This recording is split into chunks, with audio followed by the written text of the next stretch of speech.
I ask you to think of the scene in our Capitol Rotunda on the night of January 6th. There, in a sacred space in our constitutional republic, the place where our presidents lie in state, watched over by statues of Washington and Jefferson, Lincoln and Grant, Eisenhower, Ford, and Reagan. Against every wall that night encircling the room, there were SWAT teams. Warnings from members of the January 6th Select Committee that still land as powerfully and ominously a whole year later that set the tone about today's news about the disgraced ex-president's role and inaction on the day of January 6th. It's important to remember, amid the clearest sign yet about another imminent indictment, this time on charges for the scheme that led up to the violence that day. Let's bring into our coverage former Congresswoman Elaine Luria of Virginia, former member of the January 6th Select Committee. Also joining us, former Maryland Congresswoman and MSNBC contributor Donna Edwards. Congresswoman Luria, your thoughts today as this news sort of sinks in and we sit here in this hinge point between an indictment that is expected but has not yet taken place? Well, I think it's a very sad day for the country, as January 6th was, to know that we are facing a former president who took these actions. It's certainly necessary in the work of the committee and our contributions to collecting and presenting the facts to the American people, I think in some part led to where we are today. And I think that justice must be served. I think that the former president must be held accountable for his actions. I think the committee was very clear about that in our recommendations, and we anticipate that the recommendations, that we understand could be contained in this indictment from the grand jury will, contain some overlap of what the committee presented.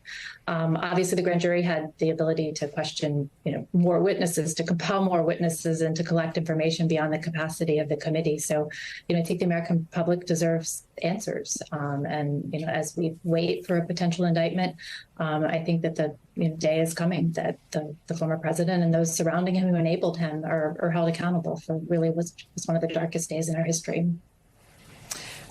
Elaine, you led testimony that got directly to the ex-president's state of mind. And there's a lot of news reporting that some of Jack Smith's final witnesses, including his son-in-law, have been asked questions that get right at that. Let me play some of your presentation from the public hearings last summer. You said you talked to the president the next day. Tell us about that conversation on the 7th. I don't think it was very long. I just said that was just a terrible day. I'm working on a long statement. I said it's crazy. What did he say?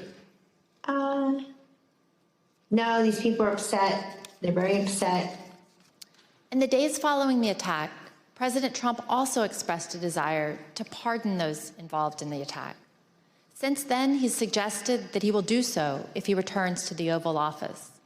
In summary, President Trump lit the flame.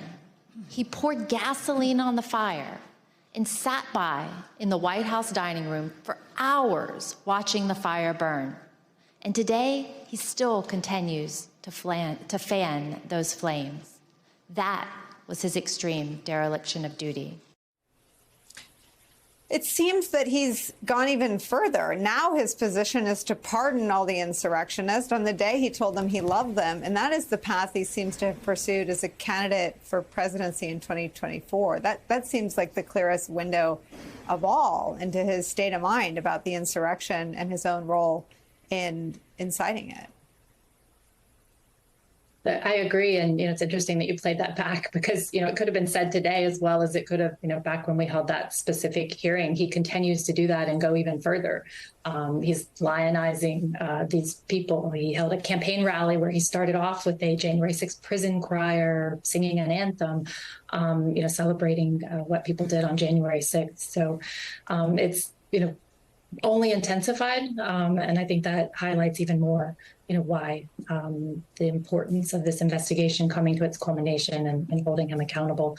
And, ultimately, I don't think that, someone who attempted to overthrow an election, stop the proceedings of our government, deserves to be in the White House again. And, I think that the more that is shared, through the investigation as it becomes public, that the American people would be convinced of that again in 2024 as they were in 2020. Donna, it has always been clear that the justice system is a distant second to a political party just purging a corrupt member. But because the Republican Party is incapable and unwilling to purge a corrupt member, we are left with watching this process. But what the congressional probe made clear is that, Ivanka and her assistant testifying that Trump called Mike Pence the P word because he wouldn't overturn the electoral count for Joe Biden, screaming at people inside the West Wing. I mean, his state of mind was pro-insurrection, pro-obstructing an official proceeding, pro-getting in the car and going down there himself, and anti-peaceful transfer of power. There is no evidence to the contrary.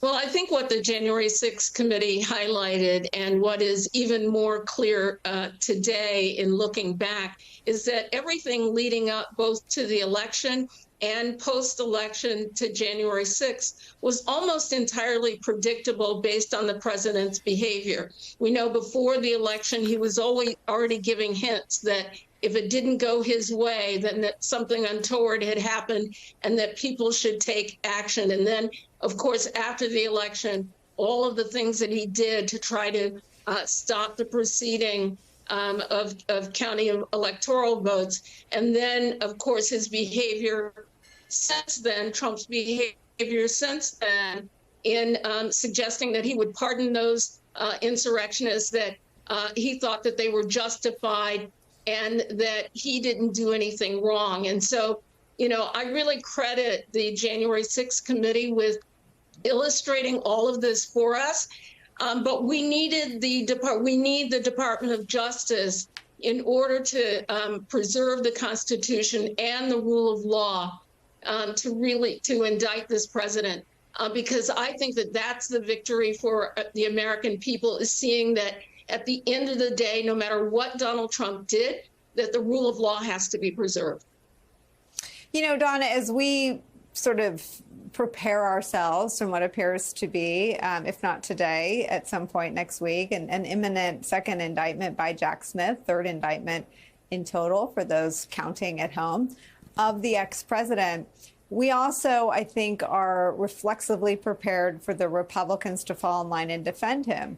But it's important to remember that a lot of your former Republican colleagues were saying the same things about Trump's role in inciting the insurrection as any of us were on this network or any other. They were just saying it off camera. I mean, the recordings of Kevin McCarthy that were made public through two New York Times political reporters make clear that McCarthy thought he had to go. He didn't think the 25th Amendment was fast enough, or impeachment. He thought he had to resign, was afraid he wouldn't. What do you make of the sort of disinformation tsunami that we can expect from Republicans when this indictment comes down? Well, I mean, as they say, wait for it. We know that it's coming, but the reality is that the American people, the majority of the American people are actually so much smarter than that. We all watched with our own eyes. We heard with our own ears what some of these same Republicans were saying in the immediate aftermath on camera about January 6th and the president's role in it, not just what they said off camera. And so I think the American people will really be able to digest what is inevitable, and that is that this former president will finally be held accountable for his lawlessness.